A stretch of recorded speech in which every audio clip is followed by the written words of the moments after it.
So the Fijians have just won the Pacific Nations Cup competition for 2024, beating Japan 41 points to 17 in a game that was 10 points each at halftime to then close out the way that it did. Really showed how badly Fiji wanted it and how strong they were throughout the second 40. And in this review, we'll be looking through at who scored the tries, few of the interesting moments that happened in this game, and then also what is next for these two sides moving forward. But for the Fijians, we saw plenty of tries throughout that second half. Only the one try in the first half, also having one disallowed. But the try that was scored was for Karawalevu. He had a solid performance throughout this 80 minutes. He actually scored himself another try in the second half as well. But that was not the first try that was scored in this contest. That went to Japan's Dylan Riley. A chip in behind, a really skilled bit of play to claim that kick and then score the try for Japan. So the score at halftime, it was 10-10, and it easily could have gone either way.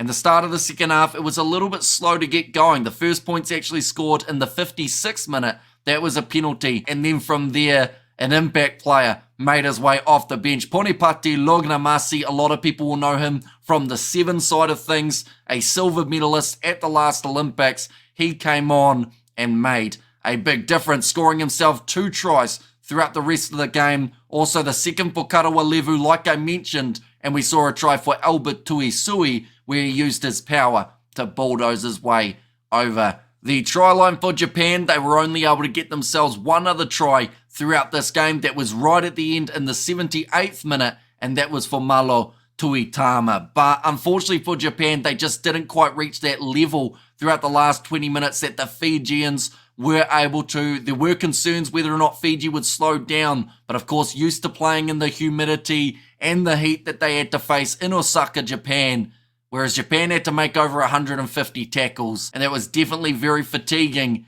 in these type of conditions. But Fiji overall, there were a lot of guys who did step up. Someone who didn't have their best game, unfortunately, was Eliza Druasisi. He found himself out on the left wing for this contest, but never really got into the game. Had a few drop balls. Overall, that backline for the Fijians, having someone like a Karawalevu, and then also Tabu Aval, I thought was very solid in the midfield. Sefu Masi going off early, but that brought on Upper Salome Vota, who then filled in that gap very nicely indeed. In the 4-pack, we saw a lot of Asoa Silasila when it came to the breakdowns. Kitioni Salawa was immense. And someone else who did extremely well throughout this game was Meri Derialangi. Got himself man of the match. He was putting in the big hits, having some phenomenal runs, and overall just really trying his absolute hardest to get the Fijians over the line, which in the end, they were extremely successful, looking at that score of 41-17. For Japan, we saw Seunsun Lee once again get all of his kicks over. So he has gone the whole Pacific Nations Cup without missing a single kick, which now sits him 23 from 23, which is better than any other kicker in the competition. In their starting lineup, I thought Osada